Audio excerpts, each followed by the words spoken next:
संकट खड़ा कर दिया। बहनों और भाइयों, ये भारत आभारी है प्रधानमंत्री मोदी जी का। एक गरीब के घर में पैदा होने वाला और सामान्य नागरिक के रूप में अपनी दिनचर्या को आगे बढ़ाने वाले नरेंद्र भाई मोदी जी ने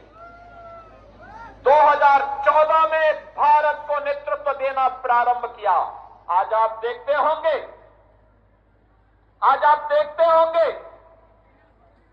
देश के अंदर 80 करोड़ लोगों को फ्री में राशन, 50 करोड़ लोगों को आयुष्मान भारत में निःशुल्क स्वास्थ्य की बीमा का कवर, 12 करोड़ गरीबों के घर में शौचालय, 45 करोड़ गरीबों के बैंक में खाता खुलवा करके, चाहे वह जीविका बहने हो, वृद्धावस्था पेंशन हो, निराश्रित महिला पेंशन हो, दिव्यांग जन की पेंशन हो या अनुसूचित जाति, जनजाति और पिछड़ी जाति के बच्चों की स्कॉलरशिप, ये सीधे एक क्लिक करके सीधे उनके अकाउंट में डलवाने का काम अगर किसी ने किया है, एनडीए की, बीजेपी और जदयू की इस सरकार ने प्रधानमंत्री मोदी जी के नेतृत्व में, उनके मार्गदर्शन में, नीतीश बाबू के नेतृत्व में काम बिहार के अंदर हो रहा है। बहनों और भाइयों, 4 करोड़ गरीबों के मकान बन गए और मोदी जी ने तो कहा है हर गरीब के सिर को ढकने के लिए छत देंगे। ये काम कांग्रेस ने क्यों नहीं किया? ये काम आरजेडी ने 15 वर्षों में क्यों नहीं किया? मोदी जी ने 11 वर्ष में करके दिखा दिया। बहनों और भाइयों, आज जो ये लोग इंडी गठबंधन के रूप में आपके सामने आ रहे हैं, ये लोग विरासत को गाली देते हैं, विकास को बाधित करते हैं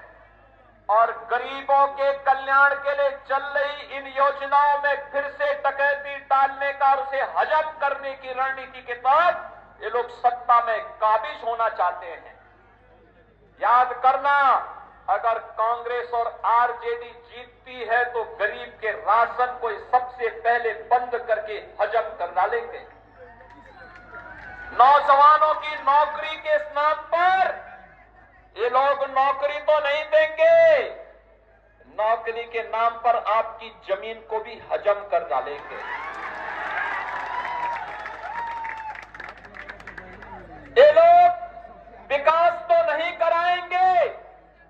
लेकिन विकास के नाम पर माफिया राज को फिर से ला करके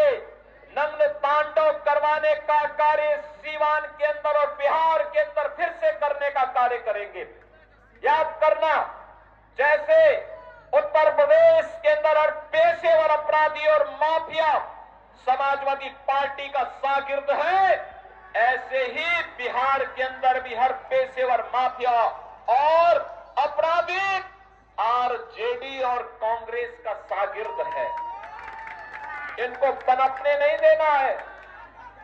कतई पनपने नहीं देना है, आगे नहीं बढ़ने देना है, क्योंकि आप इनको जब भी आगे बढ़ने का अवसर देंगे, बहनों और भाइयों, ये गरीब के हक पे डकैती डालेंगे। बहन और बेटियों की सुरक्षा पर ये लोग सेंध लगाएंगे, नौजवान के रोजगार को छीनने का कार्य करेंगे और अन्नदाता किसानों की खुशहाली को ये लोग हर हाल में रौंदने का कार्य करेंगे। इनको किसी भी स्थिति में आने नहीं देना है और इसके लिए मैं आप सभी सिवान के अपने बहन और भाइयों का आह्वान करने के लिए आज लखनऊ से विशेष रूप से आया हूं। बहन और भाइयों, मैं तो आपसे पूछना चाहता हूं, ये कांग्रेस के लोग, ये कांग्रेस और आरजेडी के लोग, ये वही लोग हैं जिन्होंने भगवान राम की रथ यात्रा को रोकने का काम किया था। ये वही लोग हैं जिन्हें भगवान राम और भगवान कृष्ण की विरासत पर गौरव की अनुभूति नहीं होती, जिन्हें बुद्ध की परंपरा पर गौरव की अनुभूति नहीं होती, जो लोग डॉक्टर राजेंद्र प्रसाद जी का, जिन लोगों ने डॉक्टर राजेंद्र प्रसाद जी का,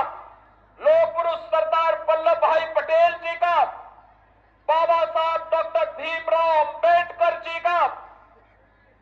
लोकनायक जयप्रकाश नारायण जी का और कर्पूरी ठाकुर जी का जिन लोगों ने अपमान किया हो, वे कांग्रेस के लोग, आज आवश्यकता पड़ती है कैसे इन लोगों ने बिहार के ही पुत्र से सीताराम केसरी को अपमानित किया था। यही तो कांग्रेस